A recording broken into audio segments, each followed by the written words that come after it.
വിഷ്ണുശാലിനിയുടെ coming soon പ്രൊമോയിൽ അങ്ങനെ ശിവനാണെങ്കിൽ ആ ഒരു ആട് തോമ സ്റ്റൈൽ എന്നൊക്കെ പോലെ അവിടെ കാണിക്കുന്നുണ്ട്. ഭദ്രൻ സാറിൻ്റെ സിനിമയിൽ തോമാച്ചനെ കൊണ്ടുപോകുന്ന പോലെ ഞാൻ നിന്നെ കൊണ്ടുപോകാൻ പോവുകയാണ്, നമുക്ക് അങ്ങനെ അങ്ങോട്ട് അഭിനയിച്ചാലോ എന്നൊക്കെ ഇങ്ങനെ ഈ സോമശേഖരനാണെങ്കിൽ ചോദിക്കുന്നുണ്ട്. അന്നേരം എങ്കിൽ പിന്നെ നിൻ്റെ ആഗ്രഹം പോലെ നടക്കട്ടെ എന്ന് പറഞ്ഞിട്ട് ശിവനാണെങ്കിൽ തൻ്റെ ആ കൈലി അങ്ങോട്ട് പറിച്ച് ഈ സോമശേഖരൻ്റെ തലയിലേക്കിട്ട് നന്നായിട്ട് പെരുമാറുകയൊക്കെ ചെയ്യുന്നുണ്ട്. അവസാനം പോലീസുകാരൊക്കെ പിടിച്ചാണ് ഒരുവിധം ശിവനെ ഇങ്ങനെ നിർത്തുന്നത്. പക്ഷേ സോമശേഖരനാണെങ്കിൽ അങ്ങനെ തന്നെ വിലങ്ങ് വെച്ച് ഈ ജീപ്പ് ഇങ്ങനെ പതിയെ ഓടിച്ച് ശിവനെ ഇങ്ങനെ നടത്തിച്ച് ആ ഒരു സിനിമയിൽ കൊണ്ടുപോകുന്ന അത് തന്നെയാണ് അനുകരിക്കാൻ ശ്രമിക്കുന്നത്. അതുപോലെ തന്നെ ഇങ്ങനെ മാർക്കറ്റിൽ കൂടെ ഇങ്ങനെ കൊണ്ടുപോവുകയാണ് ചെയ്യുന്നത്.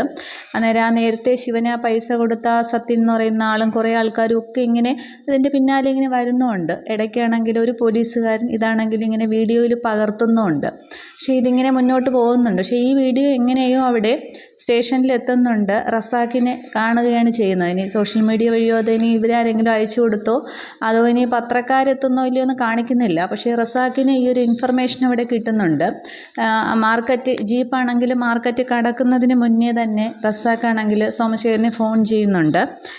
അതിനുശേഷം സോമശേഖരനോട് ചൂടാവുകയാണ് ചെയ്യുന്നത്. എന്താണോ അവിടെ നടക്കുന്നത്, മര്യാദയ്ക്ക് ഡ്രസ്സ് എടുത്ത് ജീപ്പിൽ കയറ്റി അവനെ കൊണ്ടുപോവാ എന്നിങ്ങനെ പറഞ്ഞ് ഷൗട്ട് ചെയ്യുകയാണ് പിന്നെ റസാഖ് ചെയ്യുന്നത്. അതനുസരിച്ച് പിന്നീട് ശിവനെ കയ്യിലേക്ക് ഉടുപ്പിച്ച് തന്നെ ജീപ്പിൽ കയറ്റി ഇങ്ങനെ സ്റ്റേഷനിലേക്ക് കൊണ്ടുവരുന്നുണ്ട്. പക്ഷേ ഈ ഒരു ന്യൂസ് ആണെങ്കിൽ ഇങ്ങനെ സോഷ്യൽ മീഡിയയിൽ എവിടെയൊക്കെ വൈറലാവുന്നുണ്ട് ആ ഒരു വീഡിയോ ഒക്കെ.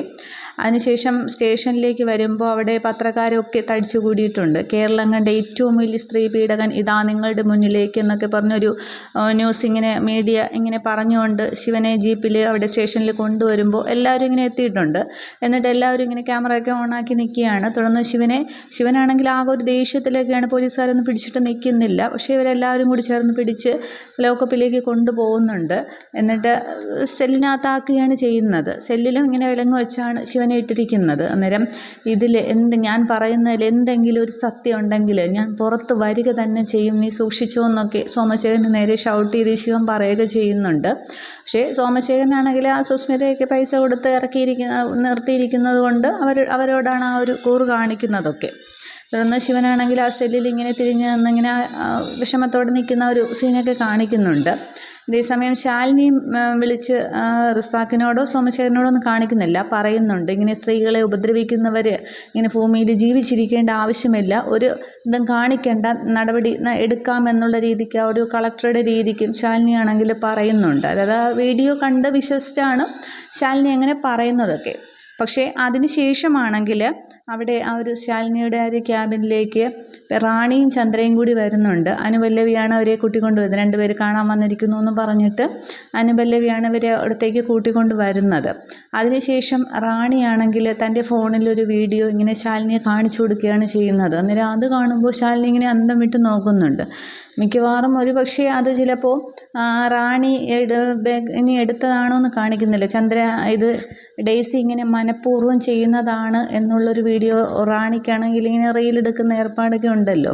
അപ്പോൾ ഇത് ഡെയ്സി ഇങ്ങനെ മനഃപൂർവ്വം ചെയ്യുന്നതാണ് എന്നുള്ളത് ഒരു പക്ഷേ റാണി എടുത്തിട്ടുണ്ടാകാം.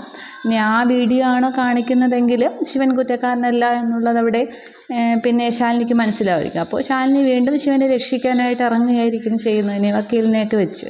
അതെന്താണെന്നുള്ളത് കാണാം. എന്തായാലും ആ ഒരു സത്യം പറയാൻ വേണ്ടിയിട്ടാണ് റാണിയും ചന്ദ്രയും കൂടി ശാലിനിയെ കാണാൻ വരുന്നതൊക്കെ. അതിന് ഏത് വഴിയെ പോകും എന്താകും എന്നുള്ളത് നമുക്ക് ബാക്കി എപ്പിസോഡ് വരുമ്പോഴത്തേക്കും നോക്കാം. ശാരദാമ്മയുടെ കാര്യം എന്താണെന്ന് ഗോപാലകൃഷ്ണനോട് പറയുന്നില്ല, അത് പക്ഷേ ഇനി കാണിക്കുമായിരിക്കും. Okay, thank you.